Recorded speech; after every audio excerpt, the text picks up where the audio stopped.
इसके अनंतर सबकी रचना करने वाले महान तेजस्वी सब कुछ अपनी ही आत्मा में रखकर फिर रात्रि में ही उस एकार्णव स्वरूप जल में निवास किया करता है। फिर उस रात्रि का क्षय प्राप्त हो जाने पर प्रजापति जागते हैं और सृष्टि के सृजन करने की इच्छा से संयुक्त करने के लिए मन किया करते हैं। इसी रीति से वह लोक निर्वृत्त होता है, जबकि प्रजापति उपशांत हो जाया करते हैं। वह प्रसंयम ब्रह्मा और नैमित्तिक कल्पित होता है। उसमें जीवों का अपने देहों से पूर्णतया वियोग कहा गया है। फिर सूर्य देव की परमाधिक संतृप्त रश्मियों के द्वारा समस्त प्राणियों के दग्ध हो जाने पर संरक्षय हो जाता है। उस जल प्लावन में उस समय में देव, ऋषि, मनुष्य, गंधर्व, पिशाच आदि जीव सभी यहाँ से जनलोक में निवास किया करते हैं तथा नरकगामी हैं। उन सबका भी विनाश हो जाया करता है।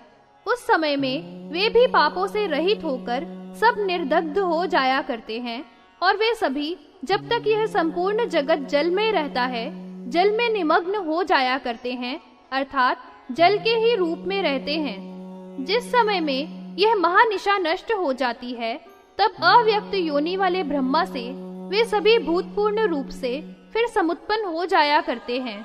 ऋषिगण, मनुगण, देवगण और सब चारों प्रकार की प्रजा और उन्हीं सिद्धों की निधनोपत्ति कही जाया करती है। जिस प्रकार से इस लोक में सूर्य देव के उदय और अस्तमन कहे गए हैं, उसी तरह से इन समस्त प्राणियों का जन्म और निरोध भी हुआ करता है, जो कि सबको दिखाई दिया करता है। आत्मा तो नित्य है, उसका शरीर से वियोग ही निधन और संयोग जन्म कहा जाया करता है। उस समस्त प्राणियों की जल निमग्नता से उत्पन्न हो जाना ही संसार कहा जाया करता है।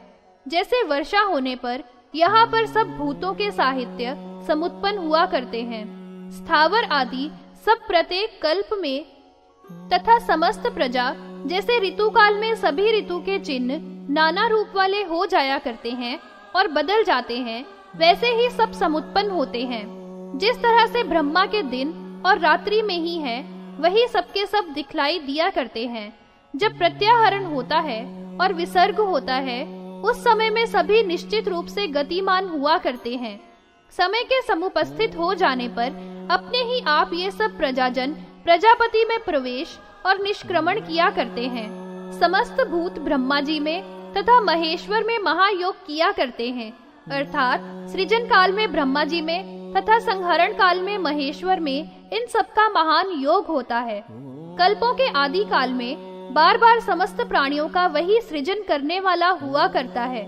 महादेव का स्वरूप व्यक्त और अव्यक्त है और उसी का यह संपूर्ण जगत हुआ करता है।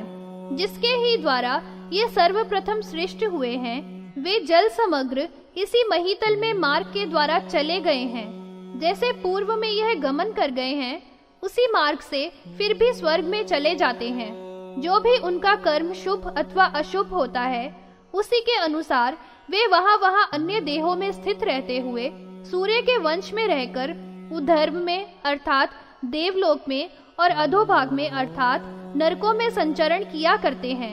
और जो भी देवगण और मनुगण हैं, प्रवेश और अन्य जो भी स्वर्ग में गए हुए सिद्ध हैं, वे सब उसी से होने वाले तथा ख्याति के वश होने से धर्म से मुक्त होते हुए प्राणी फिर विसर्ग के द्वारा हुआ करते हैं। इसके आगे आप भूत संप्लव अर्थात समस्त प्राणियों को जलमग्न हो जाना, मैं उस काल के विषय में वर्णन करूंगा।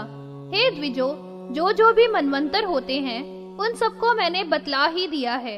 प्रजाओं के निसर्ग और देवों के साथ चतुर्दश होते हैं। वे सहस्त्र युगाख्या है, उसी में सभी अंतर होते हैं। इस युगाख्या के जब पूर्ण 2 सहस्त्र होते हैं, तब विशेष कल्प कहा जाया करता है। यही ब्रह्मा जी का दिन समझना चाहिए, उसकी संख्या को भी समझ लो। क्षण के लाभ से निमेष की मात्रा होती है। मनुष्य की आंखों की पलकें जो चलती हैं, उसी काल को निमेष कहा जाता है। ऐसे 15 निमेषों की एक काष्ठा होती है। 9 और 5 क्षण ही 20 काष्ठा है। वे 3 तथा साधिक 7 प्रस्थोदक लव कहा गया है। 30 लव की एक कला होती है और 30 कला का एक मुहूर्त होता है। यही स्थिति हुआ करती है। कलाओं का अहोरात्र साधिक शत और 6 है। वे ही संख्या से जैसी चंद्र और सूर्य की गति होती है जान लेनी चाहिए। 15 निमेष काष्ठा है और 30 काष्ठाओं की कला होती है। 30 कला का मुहूर्त होता है। 10 भाग ही कला कहा गया है। 40 कलाओं के 5 मुहूर्त संज्ञा होती है। ये मुहूर्त और लव प्रमाणों के ज्ञाताओं के द्वारा कल्पित किए हैं। उसी भांति से इसके द्वारा जल के भी 13 पल होते हैं। मागध मान से भी जल प्रस्थ किया जाता है। ये धारा प्लुत प्रस्थ नालिकोच्चय 4 हैं। 4 अंगुल 4 हेम माशों से कृत छिद्र हैं। सम दिन में और रात्रि में दिविजाली का मुहूर्त होते हैं। नित्य ही इन सबों में रवि की गति विशेष से होती है और अधिक 600 कलाओं का प्रविधान किया जाता है। वह मनुष्यों का दिन समझना चाहिए और जो नक्षत्र है वह दशाधिक होता है। इस दिन से जो संख्या होती है वह मास, ऋतु, अयन और वर्ष की होती है। उस समय में यह बद्ध ज्ञान संज्ञा के द्वारा उपलक्षित होता है। कलाओं का जो परिमाण है वह कला इस नाम से कहा जाया करता है। जो ब्रह्मा जी का दिन कहा गया है वह दिव्य कोटि कही गई है। शतों के सहस्त्र 10 ही से गुणित होते हैं, 90 सहस्त्र और उसी भांति जो अन्य हैं। समस्त ऋषियों ने जब यह सुना तो उनको बहुत ही अधिक आश्चर्य हुआ था। उस समय में पुनः इस संख्या के संभजन के ज्ञान को पूछा था।